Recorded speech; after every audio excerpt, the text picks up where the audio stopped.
अपन channel SCS Mithila के करू subscribe और बेल बटन जरूर दबा दिया ताकि हर खबर सबसे पहले पहुंचे अहां तक। तिहाड़ी में चुनाव के लोग अंतर जिला हथियार सप्लायर अपराधी सबके पकड़ल गेल।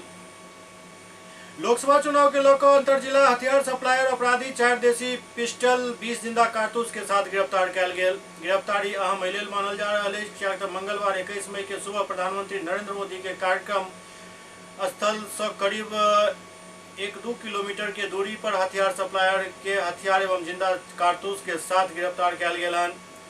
प्रधानमंत्री के चुनावी सभा से पहले 20 जिंदा कारतूस और आर्म्स के साथ एक व्यक्ति के गिरफ्तारी संदेह के एक वातावरण बना रहा है।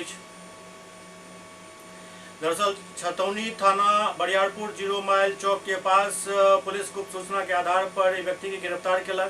पुलिस कप्तान कांतेश कुमार मिश्रा के निर्देश पर एएसपी शिखर चौधरी के नेतृत्व में पुलिस गिरफ्तारी कलक। एएसपी बतौलन जो गिरफ्तार व्यक्ति के पास 20 जिंदा कारतूस यूएस मॉडल एहन पिस्टल बरामद किया गया। गिरफ्तार तस्कर बेगूसराय जिला के साहेब कमालपुर थाना क्षेत्र निवासी मधुसूदन कुमार बतायल जा रहा है। फिलहाल पुलिस पूरा मामला के जांच कर रहा है। आगामी लोकसभा चुनाव को देखते हुए हम लगातार अभियान चला रहे हैं। इसी क्रम में एक सूचना प्राप्त हुई थी कि एक हथियार तस्कर भारी मात्रा में हथियार सप्लाई कर रहा है। इस संबंध में एक विशेष टीम का गठन किया गया था एएसपी सदर श्री शिखर चौधरी के नेतृत्व में, जिसमें कि इंस्पेक्टर धनंजय कुमार, छतौनी थाना प्रभारी एएसआई मुकेश कुमार और बाकी लोग थे। इस टीम ने कुशलतापूर्वक एक अपराधी मधुसूदन कुमार को पकड़ा है, जो कि साहेबपुर कमाल बेगूसराय का रहने वाला है। इसके पास से 4 देसी पिस्टल और 20 जिंदा कारतूस बरामद हुए हैं। पूर्व में इसके विरुद्ध 3 अलग अलग मामले दर्ज हैं।